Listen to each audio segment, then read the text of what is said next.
Салям, достар! С вами снова Сөйлетюб, казахский с Акынычем.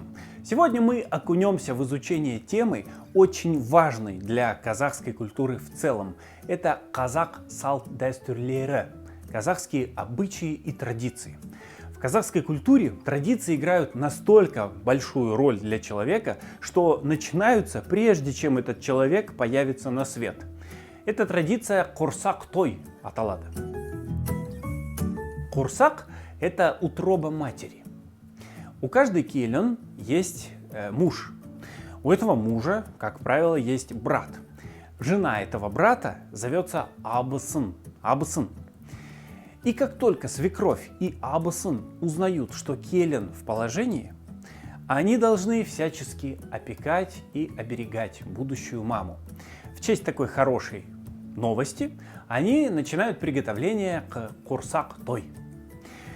Сама традиция уходит в древние времена, когда рацион питания не был таким разнообразным, как сейчас, но токсикоз во время беременности существовал даже тогда.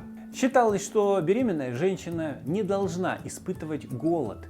Тогда ее ребенок родится здоровым, полноценным и счастливым. Поэтому задача курсак той в том, чтобы накормить беременную тем, что она пожелает. На курсак той женщины идут не с пустыми руками. Каждая несет какое-то собственноручно приготовленное блюдо. Но если вас позовут на курсак той, то просто принести что-нибудь вкусненького будет недостаточно. Вы обязательно должны подготовить подходящие тлектер, пожелания для виновниц торжества. Вот их-то мы сейчас и будем разбирать. Алла амандығын берсін. Пускай Аллах одарит здоровьем. Тут, конечно, имеется в виду здоровье для благополучных родов. В уважительной форме звучит Алла амандығынызды берсін. Алла амандығын берсін. Алла амандығынызды берсін. Етегіне бала уралсын. Пускай в твоем подоле путается ребенок. Обратите внимание на похожие слова. Етек – это подол платья, а етек – это сапоги. В уважительной форме звучит етегіңізге бала оралсын. Етегіне бала оралсын, етегіңізге бала оралсын. Өбірлі-шүбірлі бол. Будь многодетной. Өбір – это множество. Өбірлі-шүбірлі болыңыз. Өбірлі-шүбірлі бол. Аяқ қолына жеңілдік берсін. Здоровье твоим рукам и ногам, если дословно перевести. Ну, вообще, жеңілдік сейчас часто переводится как скидка. А в данном случае это облегчение, легкость. Аяқ қолына, ну, как будто на руки, на ноги твои, ну, то есть на твое физическое состояние, пускай будет облегчение. Иначе говоря, пускай роды пройдут легко. Аяқ қолыңызға жеңілдік берсін.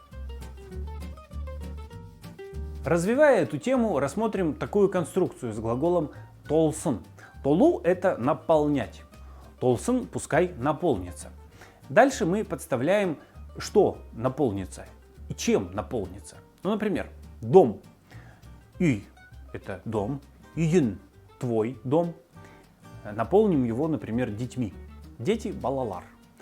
Ставим балалар в направительный падеж. Балаларға толсын. Үйін, твой дом, балаларға толсын.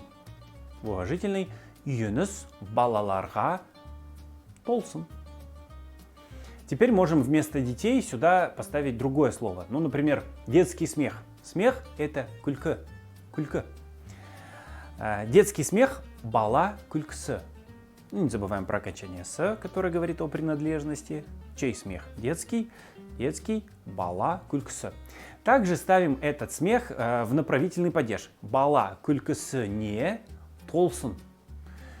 Үйін бала күлкісіне толсын. Или үйініс бала күлкісіне толсын. Теперь можем поменять слово үйін, твой дом, на более литературное шанырак. Ведь шанырак – это один из главных символов дома, уюта. И тогда получается шанырағын, твой шанырак, твой дом, балаларға толсын. шанрағын бала күлкісіне толсын.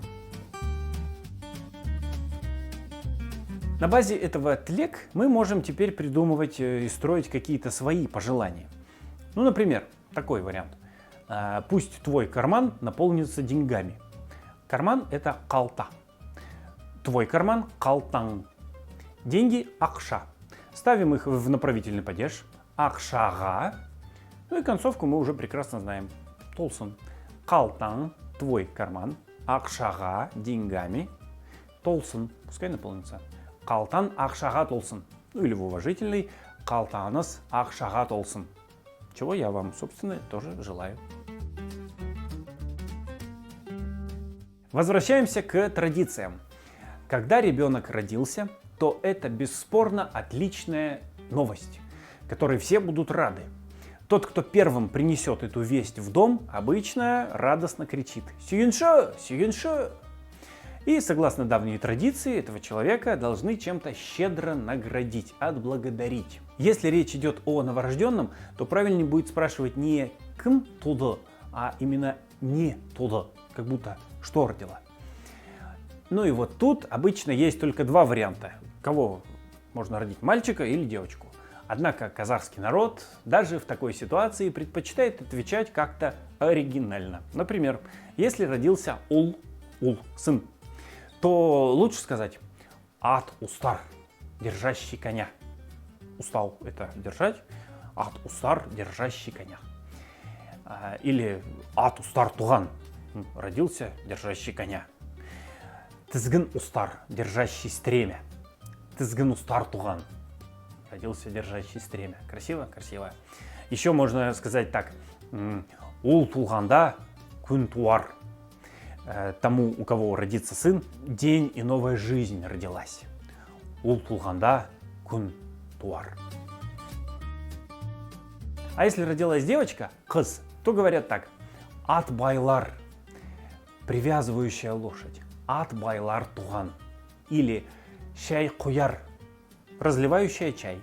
Шай куяр туган. Красиво? По-моему, очень. А мы возвращаемся к казахским традициям. Когда ребенок появляется на свет, то это важнейшее событие нельзя оставлять без внимания. В ближайшие дни, обычно на выходные, отмечается Шилдехана. На этом празднике есть очень важный персонаж – Кындык Шеше. Кындык – это пупок. Кындык Шеше – женщина, которая принимала роды и перерезала пуповину ребенку. Ну и дальше на празднике Шилдехана она, Кындык Шеше, выполняет очень важную роль. Подробно об этом вы можете узнать в замечательном пособии от Тулеу Аймагамбетовой «Поздравляем» на казахском. Главное блюдо за дастарханом на Шилдехана называется калжа. Калжа – это горячее блюдо, которое должна приготовить мать роженицы. Считается, что если молодая мама не ела калжа, то ребенок будет неуверенным в себе человеком. Ну и, конечно же, именно за дастарханом должны прозвучать разнообразные пожелания, которые мы сейчас с вами, конечно же, разберем.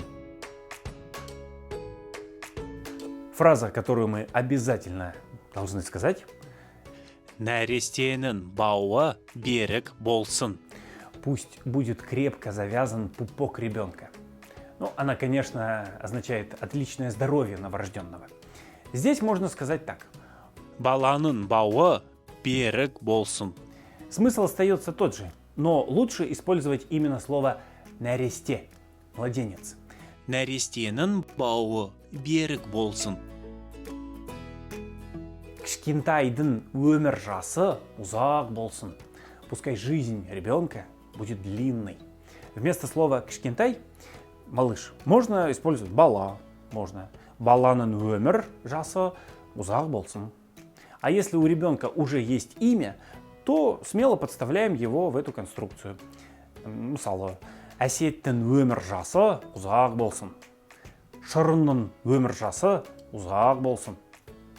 А вообще это пожелание можно смело адресовать кому угодно. Просто когда вы обращаетесь к человеку на «ты», мы говорим «өмір жасын», твоя жизнь ұзақ болсын. А если на «вы», то «өмір жасыңыз ұзақ болсын». Пускай ваша жизнь будет длинной. И здесь не мешало бы именно растягивать слово «узак», делать на нем ударение и так вытягивать. Өмір жасыңыз ұзақ болсын.